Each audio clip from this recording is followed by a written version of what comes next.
С Яндекс.Толокой можно зарабатывать в свободное время. Хоть 5 минут, хоть целый день. Зарабатывайте где угодно. Дома или в кафе, на улице или в транспорте. Все, что нужно, компьютер или телефон и доступ в интернет. Все задания очень простые. Никаких специальных знаний не нужно. Выполняя задания, вы делаете интернет чище и вносите вклад в развитие новых технологий. Выводите деньги быстро и легко. Яндекс.Толока. Эксперты Bank of America предупредили об увеличении риска того, что администрация Дональда Трампа под эгидой стабилизации примет решение о валютной интервенции, которая будет направлена на ослабление доллара США. Поразительно, что о том же самом говорит и ярый оппонент американского президента сенатор-демократ Элизабет Уоррен. Девальвация доллара, считает она, поможет создать больше новых рабочих мест и ускорит темпы развития американской экономики. Она также будет способствовать увеличению экспорта и внутреннего производства США. И это действительно так. Ведь сейчас дорогой доллар – единственная преграда на пути американского бизнеса в родные пенаты. Дональд Трамп уже провел налоговую реформу, затеял масштабные торговые войны с целью улучшения торгового и платежного баланса США, но это не помогло вернуть бизнес в страну. Почему? Невыгодно. Даже несмотря на торговые войны и таможенные тарифы, это просто невыгодно. Для возвращения бизнеса в США и начала экспорта произведенной там продукции по всему миру должны произойти два события. Первое. Курс доллара США по отношению к евро должен быть не 1,13, как сейчас, а 1,45.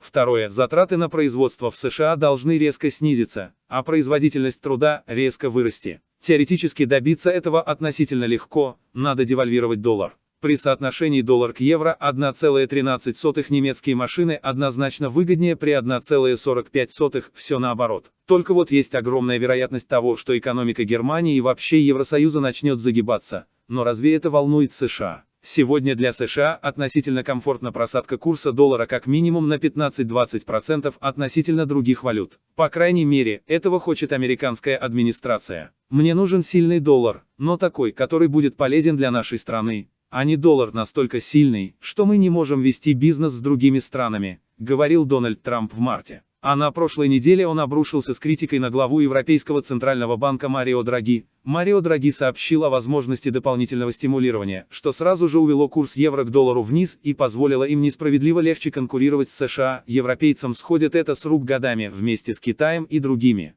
Эксперты Bank of America убеждены, что сегодня курс доллара США переоценен на 13%. Если перехода ФРС к снижению ставок будет недостаточно, вырастет вероятность формального валютного вмешательства, указывает экономист Мишель Майер и валютный стратег банка Бен Рэндалл. Если администрация президента все-таки пойдет на такую меру, то казначейство даст распоряжение Федеральному резервному банку Нью-Йорка оказать давление на доллар. То есть банк будет активно продавать доллар и закупать другие валюты в больших объемах. Такие действия Федеральный резервный банк уже предпринимал в период с 1970 по 1990 год, чтобы стабилизировать курс доллара. Чем это грозит всем остальным? Самый большой риск ложится на еврозону. Сильно пострадают Япония и Китай. А главное, что это развяжет валютные войны в мире. Что это даст Казахстану? Как правило, в таких ситуациях укрепляется или уж точно не падает тенге. Прямой зависимости в процентах, конечно, нет, но ослабление доллара – это положительный внешний фактор для национальной валюты.